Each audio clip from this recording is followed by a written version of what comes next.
नमस्कार, आप सभी का स्वागत है भारत 24 पर। मैं हूं आपके साथ पूर्णिमा मिश्रा। आज हम दहाड़ में एक ऐसे मुद्दे पर बात करेंगे जो कि हर हवाई यात्री के दिल में सवाल उठाता है। क्या वाकई में हवाई यात्रा सुरक्षित है? बीते 12 जून को अहमदाबाद में एयर इंडिया की फ्लाइट AI-171 एक बोइंग 787 ड्रीमलाइनर टेक ऑफ के कुछ ही मिनट बाद क्रैश हो गया। इस विमान में सवार 241 यात्रियों की जान चली गई, जिसमें गुजरात के पूर्व मुख्यमंत्री विजय रूपाणी भी शामिल थे। शुरुआती जांच में तकनीकी खराबी, खासकर इंजन फेल होने की आशंका सामने आई। और यह कोई पहला मामला नहीं है। हाल ही के दिनों में एयर इंडिया की कई उड़ानों में तकनीकी खराबी के कारण इमरजेंसी लैंडिंग हुई। सितंबर 2024 में रूस में एक फ्लाइट को उतारना पड़ा। बोइंग 787 ड्रीमलाइनर, जिसे कभी भविष्य का विमान कहा जाता था, बैटरी लीक, सॉफ्टवेयर बग्स और अब इस हादसे के कारण सवालों के घेरे में है। बोइंग के विमानों में लूज बोल्स, टूल्स जो कि गुणवत्ता नियंत्रण पर सवाल उठाते हैं। आंकड़े बताते हैं कि 65% टेक ऑफ हादसे मानवीय गलती, 20% तकनीकी खराबी और 10% मौसम की वजह से होते हैं। अहमदाबाद हादसे में पायलट ने मेडे मेडे मेडे कॉल भेजकर इमरजेंसी की सूचना दी, लेकिन विमान को बचाया नहीं जा सका, यात्रियों को बचाया नहीं जा सका। दूसरी तरफ अगर आप देखेंगे तो पिछले 2 दिन में कई विमान की इमरजेंसी लैंडिंग की खबरें हमने आपके सामने रखी। इधर उत्तराखंड में एक हेलीकॉप्टर क्रैश हुआ, जिसमें पायलट समेत 7 लोगों की जान चली गई। आज सुबह ही एयर इंडिया का एक विमान हांगकांग लौटा। उड़ान बोइंग 787 ड्रीमलाइनर की थी और वजह तकनीकी खराबी। जबकि कल बोइंग के 2 ड्रीमलाइनर प्लेन बीच रास्ते से लौटे और दोनों ही फ्लाइट भारत आ रही थी। एक फ्लाइट लंदन से चेन्नई तो दूसरी जर्मनी के फ्रैंकफर्ट से हैदराबाद। जबकि एक बड़ा हादसा कल ही लखनऊ एयरपोर्ट पर होने से बाल बाल बचा, जहां पर हज यात्रियों को ले जा रही सऊदी अरेबिया एयरलाइंस की फ्लाइट जिसमें चिंगारी उठी। क्या यह हादसे एयरलाइंस की लापरवाही, पुराने विमान या फिर कमजोर रखरखाव का नतीजा है? क्या DGCA और बाकी नियामक संस्थाएं अपनी जिम्मेदारी ठीक से निभा रही हैं? यात्रियों में डर का माहौल है, जिसके चलते कई लोग अपनी उड़ानें रद्द या फिर रीस्केड्यूल कर रहे हैं। आज यात्रियों की सुरक्षा पर चर्चा दहाड़ में करेंगे, लेकिन पहले जिनके अपने छिन गए, जिनके अपनों की मौत हो गई, उनका दर्द भी सुन लीजिए। मेरा छोटा भांजा था, ये उसके बड़े भाई है और उसकी वाइफ और उसके 2 बच्चे। ये चारों उस दिन अहमदाबाद के लिए निकले रात में और अहमदाबाद आए और सुबह में हम दोपहर में पता चला कि एक कोई अहमदाबाद का फ्लैट हो क्रैश हुआ, जिसमें हमारे बच्चे उसमें थे। ये सब चीज़ें ख़त्म किसने किया? इसका जिम्मेदार कौन है? हमारी तरफ से तो कोई गलती नहीं थी, हमारी फैमिली की तरफ से या कोई पर्सन की तरफ से तो कोई गलती नहीं थी। तो ये गलती किसकी थी और हमारे को क्यों इसकी सज़ा मिली? उसको फ़ोन किया मैंने, यहाँ पे पता किया, मगर वो कब कहाँ पे है, वो इतनी बड़ी घटना हो गई है वहाँ पे। क्या वो खुद जा रहा था आज तो गए, तो फिर वो उससे पता चला मैं, ये तो वो साथ में सबके साथ में इतना बड़ा त्रासदी थी। ये के खाना तो खा लिया था, बस पानी पी के हाथ धो के वो जल्दी निकल गया। इतने में ही घटना हो गई थी। इन्वेस्टिगेशन होना चाहिए, फैक्ट बाहर आना चाहिए, कैसे हो रहा है ऐसा। मेरे पेरेंट्स थे, मेरे फादर मदर थे। तो आइए दहाड़ की चर्चा शुरू करने से पहले सवालों के इर्द गिर्द आज चर्चा कैसे आगे बढ़ेगी, उन सवालों का जिक्र कर लेते हैं। पहला सवाल, एयरलाइंस यात्री सुरक्षा को लेकर आखिर कितनी गंभीर दिखती है? एयरक्राफ्ट बनाने वाली कंपनियां क्या जानकारी छिपाती भी हैं? विमान हादसे, इमरजेंसी लैंडिंग से हवाई यात्रा पर क्या लोगों का भरोसा घटा है? अहमदाबाद हादसे से दुनिया भर की एयरलाइंस क्या सबक लेंगी? सरकार के स्तर पर कुछ ठोस कदम उठाने का यह सही वक्त है। आज हमारे साथ चर्चा करने के लिए विंग कमांडर आलोक सहाय, पूर्व वायुसेना के अधिकारी मौजूद हैं। वंदना सिंह, एविएशन एक्सपर्ट, हमारे साथ चर्चा का हिस्सा हैं। डॉक्टर सुमित सुशीलन, एविएशन एक्सपर्ट के तौर पर हमारे साथ मौजूद हैं। रामकृपाल सर स्टूडियो में वरिष्ठ पत्रकार के तौर पर चर्चा का हिस्सा हैं। और कैप्टन कौशल शर्मा, CEO है आप डिलन एविएशन के, हमारे साथ इस वक्त चर्चा में मौजूद हैं। शुरुआत वंदना सिंह जी आप ही के साथ करना चाहूंगी, क्योंकि बीते 3 दिन मैं अहमदाबाद की क्रैश साइट पर थी, वहां से वापस लौटी, उन परिजनों से बातचीत की जिनके अपने अब इस दुनिया में नहीं हैं, और ऐसा महसूस हुआ कि जैसे उनकी परेशानियों का अब कोई अंत नजर आता नहीं है, क्योंकि उनके अपने कभी लौटकर आने वाले नहीं हैं। और उनमें से एक शख्स ने जो मुझसे सवाल पूछा, मैं वो सवाल वंदना जी आपके सामने रखती हूँ। उस शख्स ने मुझसे ये पूछा कि मैम आप ये बताइए कि हमारी क्या गलती थी? क्या हमें ये पता था कि विमान हादसे का शिकार होने वाला है? और अगर विमान में कोई गड़बड़ी थी तो क्या उसकी जांच ठीक तरीके से नहीं की गई और इतने यात्रियों की जान को जोखिम में डाल दिया गया? एक एविएशन एक्सपर्ट होने के नाते मैं ये समझना चाहती हूं कि किस तरीके का क्वालिटी चेक कितनी गंभीरता के साथ किसी विमान को उड़ाने से पहले किया जाता है। Thank you for having me on your show. मैं कोशिश करूंगी कि जितना हो सके हिंदी में बात करूं, but please bear with me अगर मैं बीच में I am talking English as well as Hindi. Sure ma'am. तो सबसे पहले तो जिसने आपसे ये पूछा कि क्या मेरी गलती क्या थी, तो ऑब्वियसली उनकी क्या गलती है, किसी की क्या गलती है। It is just very bad, ill fate and very sad and tragic what has happened, ये पूरा देश जानता है। तो उसमें उन बेचारों के क्या गलती है? हाँ, they have filled, they have chosen an airline, they have decided to fly from A to B, and उसमें किसी इंसान की गलती क्या हो सकती है? तो this is what travel is about. And आजकल के टाइम पे travel is supposed to be very very safe. Airworthiness, air safety is prime importance, and ये हादसे कम से कम होने चाहिए। ये नहीं कह सकती मैं that this industry is without any accident. It is a industry, it is a service industry. Accidents तो होंगे, इसका मतलब ये नहीं है कि किसी प्रकार की कहीं पे लापरवाही करी जाए जैसे आप कह रही हैं। तो मेरा पहला आपको ये कहने का मतलब है कि every possible check is conducted as per the standard operating procedure, whether it's maintenance, whether it's ground handling, whether it's engineering, whether it's a visual checks of the aircraft, whether it's got to do with hydraulics, whether it's got to do with electrical, mechanical, fuel. Everything is checked before an aircraft takes off, including all of the equipment inside, seat belts inside, all the minor things, housekeeping things as well. Everything has to be checked before the checklist is presented to the pilot. तो pilot को जो checklist दी जाती है, that is signed off by the pilot, by the captain, and then it is also signed off by the ground handling manager, what you call the passenger services manager, ground handling manager, engineering manager. ये सब sign करते हैं. There's a बाकायदा crew briefing that is held.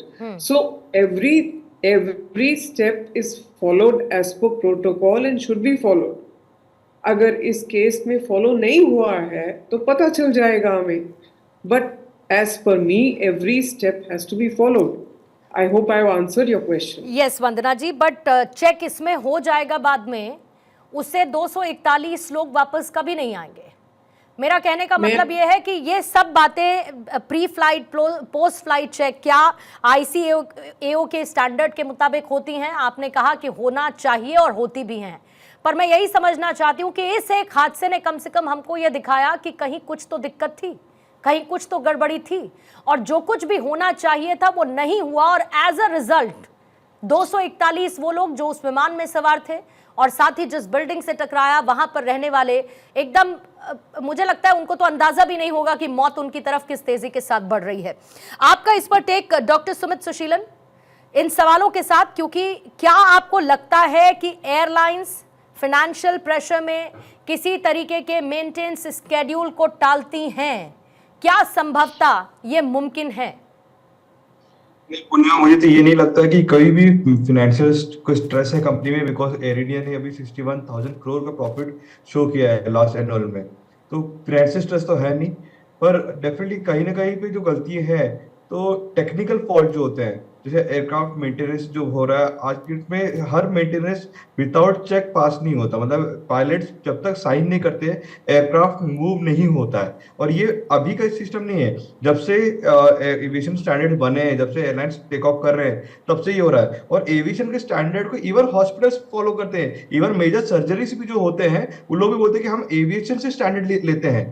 तो aviation का standard सबसे peak पे है। तो मुझे नहीं लगता कि कोई भी गलती यहाँ पे एंटरटेन कर सकते हैं। और आज जो गलतियां जैसे आप देख रहे हैं, जो aircraft back to back Dreamliners में अभी जो दिक्कत आ रहे हैं, तो डेफिनेटली बोइंग आंसरेबल है इस चीज के लिए। और मैंने देखा कि अब जो मैं पेरिस एयर शो जाने वाला था और उन्होंने बोइंग ने अपने सारे शो कैंसिल कर दिए, उनके चारों काउंटर्स उन्होंने क्लोज कर दिए वहां पे, showing as a tribute to the passenger of AI-171। तो डेफिनेटली कहीं ना कहीं बोइंग अपना रिस्पॉन्सिबिलिटी ले रही है, वो समझ रही है कि कुछ ना कुछ इस एयरक्राफ्ट में मेजर फॉल्ट है। और पहले जो नहीं, पर crashes बोइंग हुए पर हैं, सवाल Boeing सर आज 777 थोड़े ही उठे हैं। बोइंग पर सवाल तो पहले भी उठे हैं, और इनका जो एक गुणवत्ता सर्टिफिकेट होता है, एक इनका उसकी सर्टिफिकेशन को लेकर आपको सर याद होगा कि इससे पहले भी कई क्वेश्चंस रेज हुए हैं उनके हेल्थ सर्टिफिकेट को लेकर। तो बोइंग ऐसा नहीं है कि बोइंग पर पहले सवाल नहीं उठे हैं, और ज्यादातर सर बोइंग विमान अगर आप देखेंगे तो लंबी दूरी के लिए इस्तेमाल होते हैं। उनकी इन सब विमानों की जो फ्यूल कैपेसिटी है वो लगभग उतनी ही होती है, 1.5 लाख से ज्यादा फ्यूल कैपेसिटी जितनी की इसकी थी, इस विमान की थी। तो मतलब अगर स्टैंडर्ड चेक है, क्या सर डीजीसीए रैंडमली भी चेक करता है कि हमने एक रैंडम चेक कर लिया कि भाई सब कुछ ठीक है या नहीं है? क्योंकि सर ये बहुत अनफॉर्चुनेट है कि हमारे यहाँ पर बहुत अनफॉर्चुनेट है कि किसी हादसे के बाद ही हम जागते हैं। नहीं, ये बहुत सही आपने बताया। बोइंग के ऊपर तो डेफिनेटली बहुत बार सवाल उठे हैं, और पहले इनके जो बोइंग 737 एयरक्राफ्ट थे वो कंप्लीटली ग्राउंडेड भी हुए हैं। तो जब तक चेक इनके कंप्लीट नहीं हुए थे वो एयरक्राफ्ट ग्राउंडेड थे, कई महीनों तक इनके एयरक्राफ्ट ग्राउंडेड थे। और जिस तरह अभी इंसिडेंट हुआ है, इसके तो डेफिनेटली इनको एयरक्राफ्ट बोइंग के ऊपर तो जो सवाल उठे हैं, इनको सारे जो बोइंग 1100 जहाज इनके बोइंग 787 ड्रीम लाइनर अभी फ्लाई कर रहे हैं। तो डेफिनेटली ये एक बोइंग को इनिशिएटिव लेना चाहिए कि सारे एयरक्राफ्ट को पहले ग्राउंड किया जाए और पहले चेक किया जाए। डेफिनेटली इससे बहुत लॉस होगा, पर आई थिंक जिंदगी से ज्यादा इंपॉर्टेंट कुछ नहीं है। कैप्टन कौशल शर्मा, क्या ये हो सकता है कि एयरलाइन टेक्नीशियंस पर ओवरवर्क का प्रेशर होता है? क्या फटीग केसेस को इग्नोर किया जाता है? क्या आपको लगता है कि टू एंड फ्रो हमें इतने राउंड्स लेने हैं? और सर हम ये भी जानते हैं कि एयरलाइंस किस तरीके की प्रॉफिट मेकिंग इंडस्ट्री है, वी ऑल नो दैट। ज्यादा से ज्यादा विमान उड़े, ज्यादा से ज्यादा नंबर ऑफ राउंड लगे उस विमान के, उनका प्रॉफिट बढ़ता जाए बढ़ता जाए बढ़ता जाए, लेकिन यात्रियों की सुरक्षा क्या उस तरीके से प्रायोरिटी पर दिखती है? क्या ऐसे बहुत सारे प्रेशर्स होते हैं जिनको एक आम यात्री, जब वो ये मान के चलता है कि इस जगह पर मैं बैठ रहा हूं, वहां जाकर मैं सुरक्षित उतरूंगा, वो भरोसे के साथ बैठता है, उसका वो भरोसा इस विमान हादसे के बाद टूटा है। और ऐसे बहुत सारे लोग, इंक्लूडिंग माई सेल्फ सर, जिनको विमान में बैठने में डर लग रहा है, अभी मन में खौफ है। Good evening, ma'am. And Good first evening, of all, I would like to thank you for inviting me here in this debate. So, being a pilot, let me be very clear with you that no one in the airline or the pilots or the ground staff would intentionally do anything apart from the checklist which is vulnerable and damageable to the humanity. It might happen that generally what happens, ma'am, there is a checklist as ma'am told. So pilots, जितने भी pilots होते हैं ma'am, हर stage पे there is a part of checklist which needs to be followed by the pilot. Before taking the control of the aircraft, before that also, pilots, they check the load and trim sheets in which all the weight and balance is there, how much baggage is there, how much passengers are there, and what is the maximum takeoff weight possible for a particular aircraft. I am just briefing you in a brief, small. I am not talking about a particular aircraft or something. Okay, so now if we come on the, like you told, on the manpower, I don't think so, ma'am. There is a compromise on the manpower, like utilizing them, because it's a very sudden incident which has happened in the industry, and as far as I have seen the videos, when the aircraft was on the takeoff roll, it was, if it was on the full power, it was taking off. Suddenly, something has happened in the cockpit. Something has happened in the cockpit by which the pilots observed that there is a thrust loss. Okay, and they decided to declare it as an emergency, but they were not able to react on it. You know, because the altitude was very high, very low, sorry. Okay, so and the landing gears were also not retracted, which might have created a lot of drag. And if you see the videos, they were just pulling it up. You know, in the aviation, when the pilots fly, when they pull the nose up very hardly, after some time it gets stalls. Stalls means the aircraft just goes down. Okay, so there might be some technical error also. There is an investigation board which has been in place right now. They will give us the data, what has exactly happened after, you know, analyzing the FDR, CVR, black box. Then only we will come to know the exact situation. आपने कुछ technical fault की बात की captain कौशल, लेकिन यही technicalities तो check होती है ना। मैं भी आपको वही बता दूं। यही विमान किसी दूसरी कंट्री से पहले नई दिल्ली पहुंचता है, नई दिल्ली से यही विमान अहमदाबाद पहुंचता है, और फिर अहमदाबाद से इसी विमान को गैटविक पहुंचना था। तो ये चेक वहां भी हुआ होगा जब ये दूसरी कंट्री से फ्लाई किया, फिर यही सेम चेक दिल्ली में भी हुआ होगा, फिर अहमदाबाद में फ्लाई होने से पहले जिन दो लिस्ट का आपने जिक्र किया कि पायलट करते हैं, तो टेक्निकल फॉल्ट की ही तो जांच होती है कि कोई टेक्निकल फॉल्ट की संभावना नहीं हो। Yes ma'am, you are very right ma'am. Technical fault जब AME एयरक्राफ्ट को क्लियर करता है, he checks each and every parameters of the engineering requirement, what is in there, then only he signs the aircraft. If any fault was there, he would have noticed it and he could have, you know, updated the pilots. I know ma'am, no pilot will undertake the aircraft which has a technical fault, because it is not about his own life, it is all about the passengers also which they are carrying. It, as far as I am concerned, as far as my experience is there, ये आपका जब take off हुआ है उसके बाद में ही ma'am there might have been some technical fault, और हमें ये सारी चीजें हर स्टेज के अंदर पढ़ाई जाती हैं इन द सिमुलेटर। अगर इंजन फेलियर होता है, अगर आपका रनवे पे इंजन फेलियर होता है, V1 स्पीड के बाद इंजन फेलियर होता है, तो क्या आपको करना है? V1 से पहले होता है तो आप रिजेक्ट टेक ऑफ करते हैं, तो आप रनवे पे ही जहाज को रोक सकते हैं। तो ऐसा कुछ हुआ है उसके अंदर, एयरक्राफ्ट के अंदर, which was not under the control of the pilots, or it may be possible that pilots have overlooked it. Understanding this, because it was still on the takeoff phase. No, I definitely understand, sir, what you are telling me, and of course, these are all the technicalities. These are all the checklist that has to be maintained. और ये तो आप कह रहे हैं, mention कर रहे हैं, मैं इस बात को दोबारा से दोहरा देती हूँ, बिल्कुल ये हम भी मानते हैं कि किसी भी तरीके का नेग्लिजेंस इंटेंशनली नहीं होता है, पर कहीं कुछ तो हुआ है। और उसी बात का जवाब आलोक सहाय साहब उन 241 परिवार के लोग जानना चाहते हैं, उन लोगों के परिवार वाले जानना चाहते हैं जिनके अपने पूरे के पूरे परिवार उजड़ गए। सर, आंखों से देखना इतना मुश्किल मंजर वहां का था। ट्रॉमेटिक एक्सपीरियंस मैं अहमदाबाद से सर लेकर आई हूँ, और बहुत मुश्किल उन लोगों का दुख दर्द, मतलब फ्रैंकली स्पीकिंग सर, 2 दिन बाद बस वो ये कह रहे थे कि जो है हमारे अपने का हमको बस दे दो, हम चले जाएं यहाँ से, अब और परेशानी नहीं सह सकते। अब जो हाथ जोड़कर लोग वहाँ पर कह रहे थे, उन लोगों को क्या बताया जाए, उन लोगों को कौन सी चेकलिस्ट थमाई जाए, उन लोगों को कौन से सारे रूल्स एंड रेगुलेशंस वो बताए जाएं, क्या क्या चेक होता है, क्या नहीं चेक हो सकता, थ्रस्ट नहीं था, उन लोगों को क्या बताया जाए? उनको तो किसी भी चीज़ से उनके कलेजे पे सर ठंडक नहीं पड़ेगी। ये सब बातें सुनने में ठीक है, लेकिन उनको शांत नहीं कराया जा सकता। सर पूर्णिमा जी, देखिए, मैं थोड़ा सा काफ़ी स्केप्टिकल हूँ कि जो हमारे यहाँ पैरामीटर्स अपनाए जा रहे हैं, जिस तरह से अपनाया जा रहा है, मैं तो उससे संतुष्ट नहीं हूं। मैं उसका कारण बताऊंगा आपको।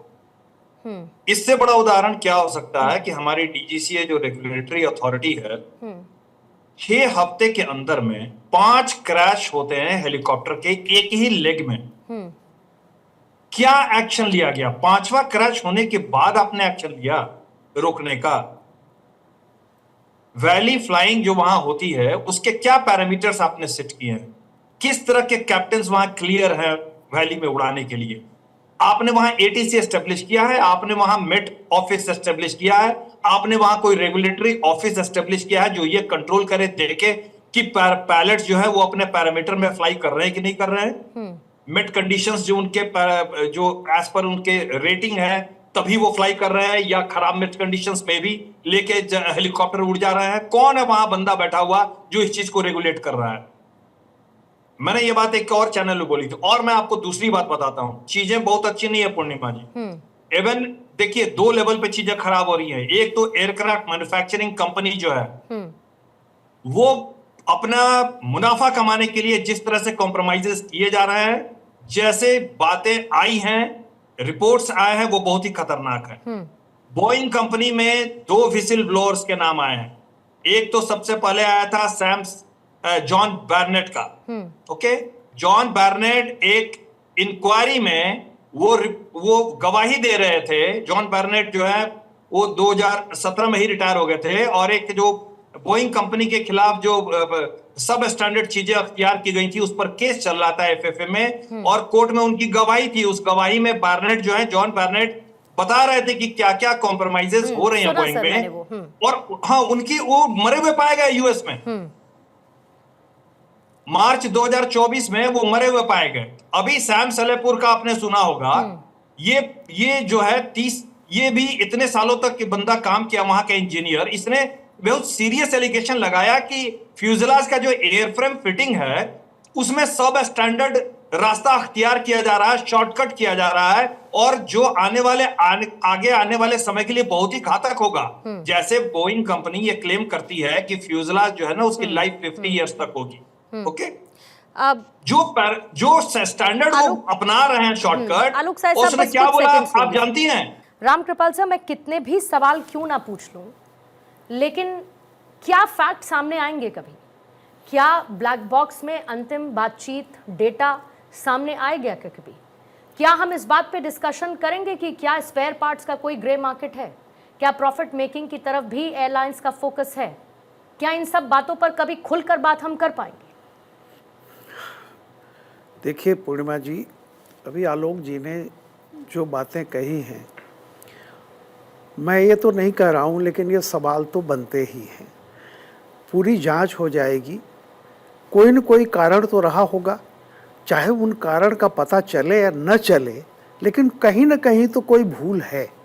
और जाहिर सी बात है कि अगर वो कोई टेक्निकल या सब पार्ट जैसे सब स्टैंडर्ड पार्ट्स लगाए कुछ भी है, यहाँ तक तो फिर ये सवाल आता है कि हम यानी सुरक्षा अगर का पैमाना उसको पूरी तरह से टेस्ट किया जाता तो ये सब सारी चीज़ें रोकने के लिए ही होता है कि जितने भी चीज़ हैं सारी चीज़ें।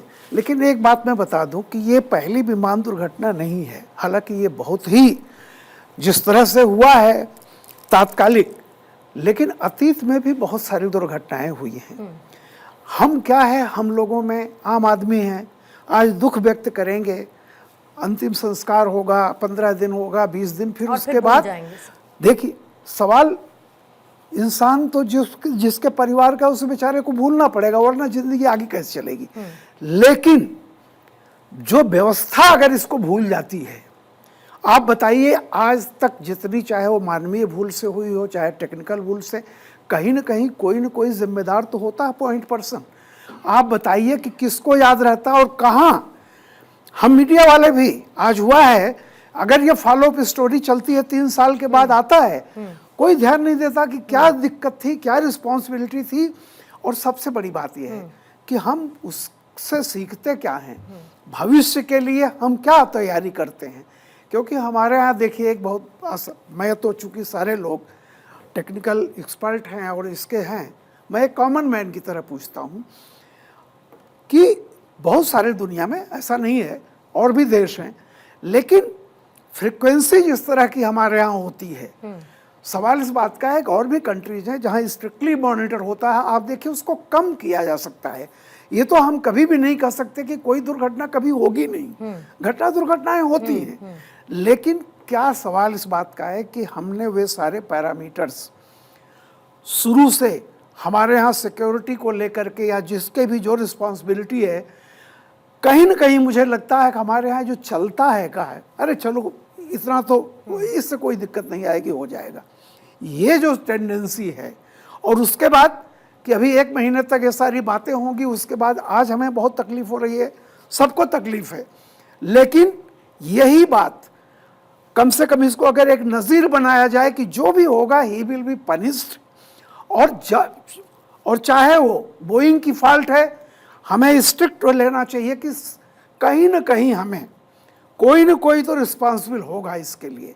ऐसी बात नहीं है, चाहे वो जहाँ से निकली है या जहाँ तक जो कुछ भी हुआ है, someone is responsible for this and he should be punished।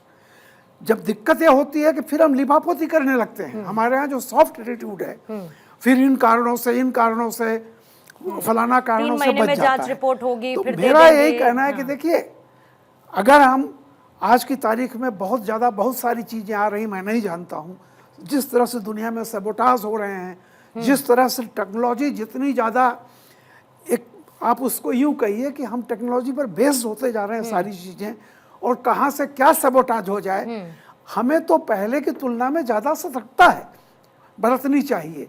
पहले मैनुअल चीज़ें होने में भी एक दिक्कत थी, लेकिन आज टेक्नोलॉजी में भी कोई हेरा फेरी कहीं से हो सकती है, जान हमारी जोखिम में, बिल्कुल आपने सही कहा। और सिर्फ वो 240 या 41 नहीं, जो बेचारे डॉक्टर मारे गए हैं, जो करीब 270 या 71 पहुंच रही है संख्या, बताइए कोई कैंटीन में खाना खाने जा रहा है, अचानक क्या क्या होता है।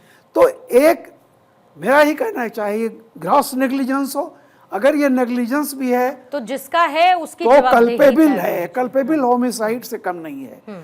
मेरा कहना है कि सरकार इस चीज को, इन सब मुद्दों पर उसी तरह से, और मीडिया से भी मैं अनुरोध करता हूं कि जब तक इसके अंत तक नहीं पहुंचे, इसका फॉलो अप हमें करना चाहिए कि हुआ क्या। जी वंदना जी, एक बार फिर से आपके पास लौटते हुए, और जिन बातों का आपने जिक्र किया मैम, जिन rules and regulation, safety checks का आपने जिक्र किया, उन बातों को ध्यान में रखते हुए मैं ये जानना चाहती हूँ कि अगर मान के चलिए कि मैं किसी विमान में फ्लाई कर रही हूँ, क्या मेरे पास ये राइट है कि उस विमान की मेंटेनेंस हिस्ट्री का एक्सेस मेरे पास हो?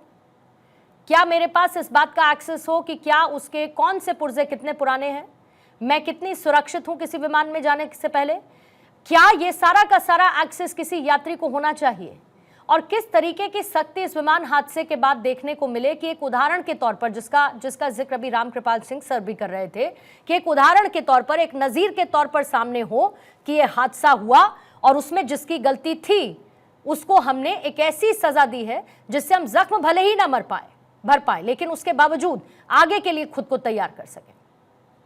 जी, मैं आपसे इस बात पे बिल्कुल सहमत हूँ, and I have been listening to the other august gathering also over here, audience here. ये तो बात बिल्कुल क्लियर है कि जहाँ पे भी गलती हुई है, जो भी flight data recorder, cockpit voice recorder, when the sequencing of all these events are being done and they are going to be sharing the preliminary report with everybody in 30 days and a final report in 3 months, कि जिसकी भी यहाँ पे गलती है, it has to be held as an example and it is definitely culpable homicide. I am agreeing on that completely because punishment तो मिलनी है, it is nothing less than a crime.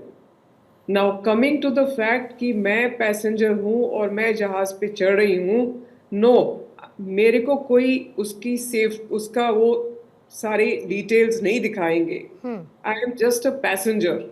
पर किसको दिखाएंगे? The pilot will have full authority over it, meaning captain, co-pilot, or what you call first officer, engineer, everybody has authority to see it, and ये सारा निकल के इसके लिए तो आएगा, but as a passenger मुझे कोई नहीं दिखाएगा। Just to answer your question, passengers को ये दिखाया नहीं जाता है। We have to believe our lives are in safe hands when we are inside that aircraft. 242 people believed, ma'am. Absolutely, 242 people believed. I am in agreement with you. 242 people believed. I have been in many such aircrafts where we have narrowly survived. But I want to just say that this has been an accident. And जैसे मैंने शुरू में कहा था, accidents to happen, will happen, and will happen in the future. But just what is behind it? Is it the Air India maintenance? It is Air India ground handling? Is it that the checks were not done properly? Was it a lackluster approach? Is it Boeing's mistake? Are there faulty spare parts? Is there an issue in the structure itself? Were there electrical issues? Was something overlooked? जो भी उसके पीछे है has to be definitely punished for this crime. Over to you. Sumit Susheelan sir, अगर यात्रियों की सुरक्षा और उनके अधिकारों पर चर्चा की जाए तो सुरक्षा की जिम्मेदारी ठीक है एयरलाइन कंपनीज भी लेती हैं, साथ में पायलट को पूरी जानकारी होती है, वंदना जी ने जिस बात का जिक्र किया, लेकिन किसी भी यात्री को ऐसा अधिकार नहीं है, मतलब कि रिपोर्ट क्या है प्लेन की, उसकी फिटनेस की रिपोर्ट क्या है, क्या बदलाव हुए हैं, कौन सा पुर्जा कितना पुराना है, इन सब का कोई एक्सेस किसी भी यात्री को नहीं होता है। लेकिन अगर DGCA के, अगर मैं सुरक्षा मानकों की बात करूं और उनको कंपेयर करूं मैं FAA के साथ या आईसा के साथ यूरोप के, तो आपको क्या कंपैरिजन में दिखता है? क्या हमें आने वाले समय में कुछ स्टैंडर्ड्स में बदलाव की संभावना देखनी चाहिए? क्या उन बदलावों की तरफ हमें बढ़ना चाहिए ताकि हम अपने एयर ट्रैवल को और ज्यादा सुरक्षित कर सकें? सही बोले कि इंफॉर्मेशन डेफिनेटली एक लेमैन, एक पैसेंजर के पास नहीं होता है, और अगर हम, मेरे को लगता है कि हम डिस्प्ले कर भी देंगे उसको तो भी उनको कुछ समझ में आएगा नहीं, बिकॉज वहाँ मिलियंस ऑफ स्पेयर पार्ट्स होते हैं एयरक्राफ्ट में। तो अगर हम लोग मिनिस्ट्री को रिक्वेस्ट करते हैं कि आप पूरा एयरक्राफ्ट की डिटेल्स अपने वेबसाइट में शो कर दें, तो मुझे लगता है तब भी पैसेंजर को समझना इसके बारे में बड़ा मुश्किल होगा। और रही बात FAA आईकाओ के स्टैंडर्ड्स हैं, तो मुझे लगता है आईका और FAA के स्टैंडर्ड से कॉम्प्रोमाइज तो इंडियन DGCA कर ही नहीं सकती, बिकॉज उनका जो चेक्स होते हैं वो पैरामाउंट होते हैं, और इंडियन DGCA भी उनका चेक्स को कॉम्प्रोमाइज कर ही नहीं सकते। सबसे इंपॉर्टेंट है उनका जो पैरामीटर्स होता है उसको फॉलो किया जाता है, उसके बाद ही इंडिया में और कुछ रूल्स बनेगा पहले। तो मुझे नहीं लगता कि DGCA इस पे कहीं कॉम्प्रोमाइज कर रहे हैं, और अगर कर रहे हैं तो डेफिनेटली अभी जो हादसा हुआ है इसमें वो सामने आएगा, क्योंकि मैंने अभी देखा है कि मॉर्निंग में एक मिनिस्ट्री का मीटिंग हुआ जहाँ पे DGCA से जॉइंट डायरेक्टर्स, असिस्टेंट डायरेक्टर सब ने वहाँ ज्वाइन किया है, और वो बोल रहे हैं 3 महीने का जो रिपोर्ट लेके आएंगे। तो मुझे लगता है कि कोई चांस नहीं है कि इसमें कोई कॉम्प्रोमाइज हो सकता है।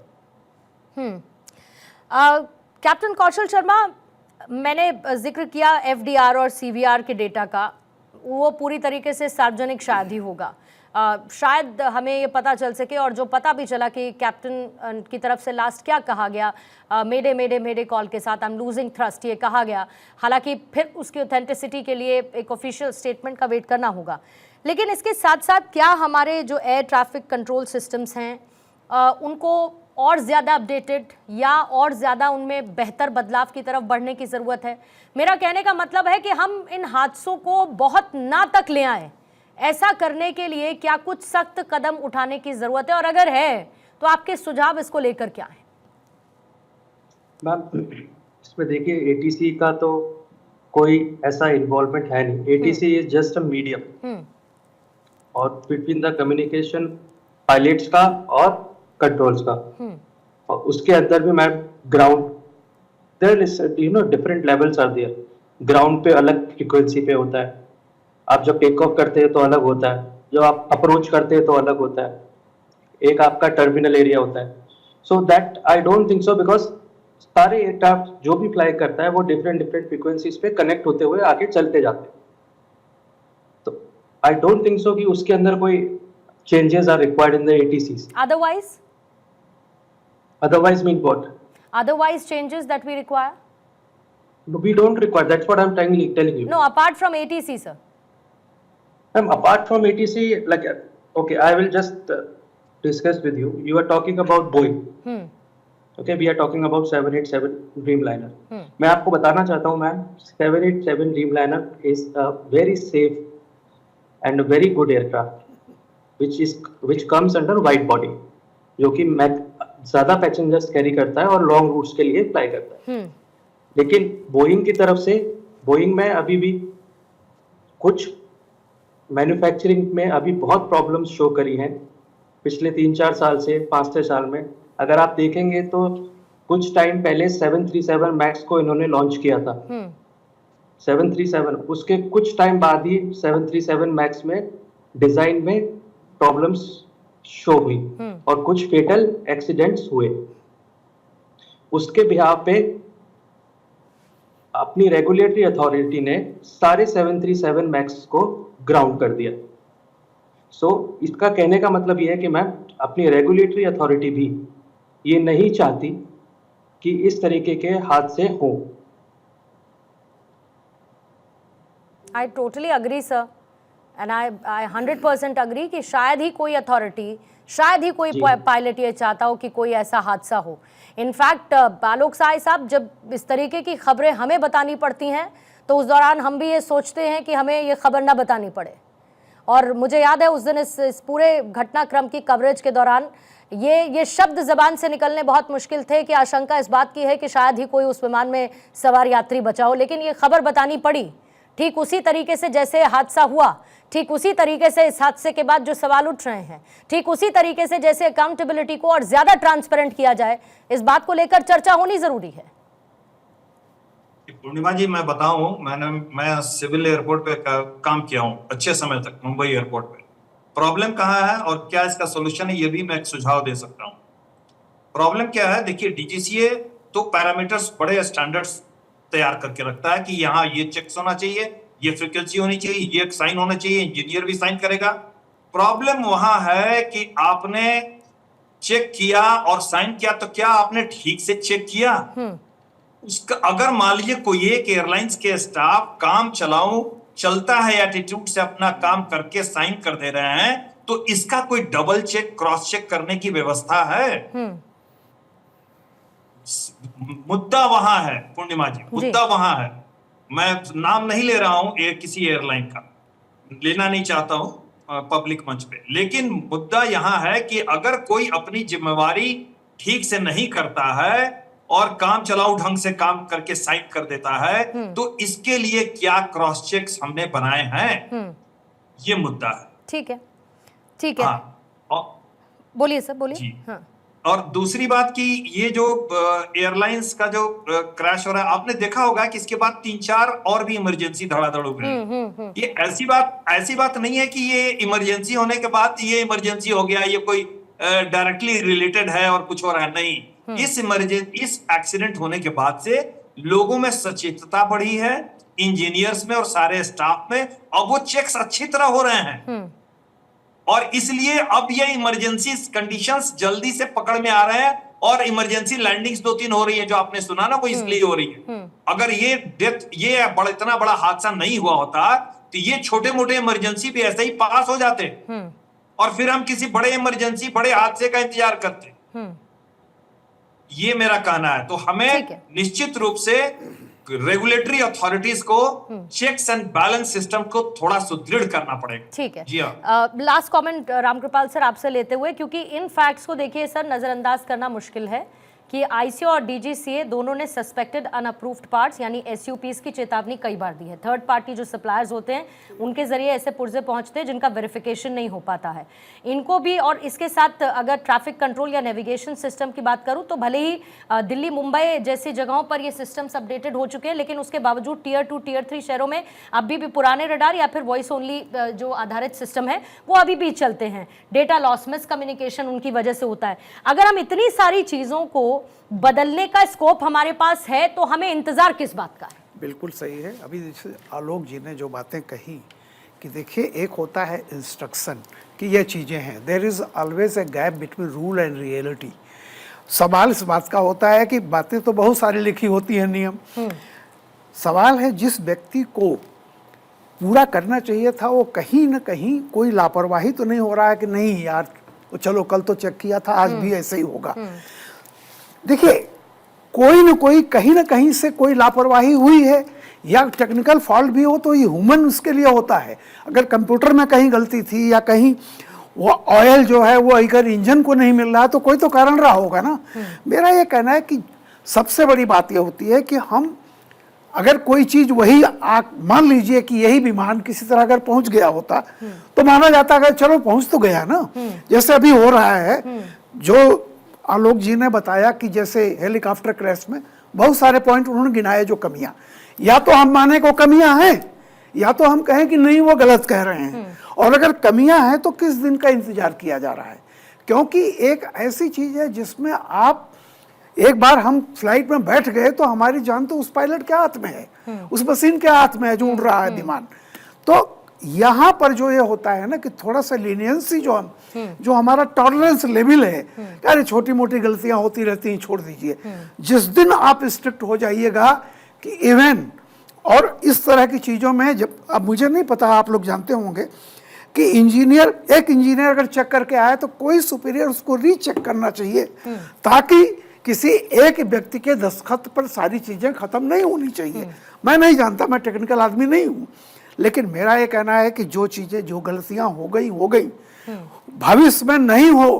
अगर हम स्ट्रिक्ट हो जाएं तो मैं कहता हूं कि इसको मिनिमाइज किया जा सकता है। यानी एक ऐसी चीज जैसे आसमान में जा रहा है, कोई ऐसी चीज हो गई उन्होंने जिसको कहते हैं कि मतलब आकाशीय घटना कह लें, वो अलग बात है, लेकिन यहाँ तो शुद्ध रूप से हमारे भी सबको पता है कि कहीं ना कहीं से इंसानी गलती, टेक्निकल फॉल्ट भी अगर है तो वो भी इंसानी लापरवाही के भीतर ही आएगा। इनडायरेक्टली वो वही है, और इस पर ध्यान देने की जरूरत है। और वैसे भी कहा जाता है कि जब एक उड़ान ऊपर जाती है तो वो सिर्फ किसी गंतव्य, किसी डेस्टिनेशन तक जाने के लिए नहीं, बल्कि ये भरोसे की एक ऊंची उड़ान होती है। और अगर उसमें सेंध लगती है तो सवाल उठाना जरूरी है। वो सवाल सिस्टम पे हो, वो किसी की जिम्मेदारी को लेकर हो, या फिर किसी की चुप्पी को लेकर हो, उस पर क्वेश्चन किए जाना जरूरी है, ताकि एक यात्री सुरक्षित रह सके। बहुत बहुत शुक्रिया आपका विंग कमांडर आलोक सहाय। वंदना सिंह हमारे साथ जुड़ी थी, डॉक्टर सुमित सुशीलन, रामकृपाल से thank you so much, captain Kaushal Sharma आपका भी बहुत बहुत शुक्रिया अपनी एक्सपर्टीज के साथ दहाड़ में आज जुड़ने के लिए।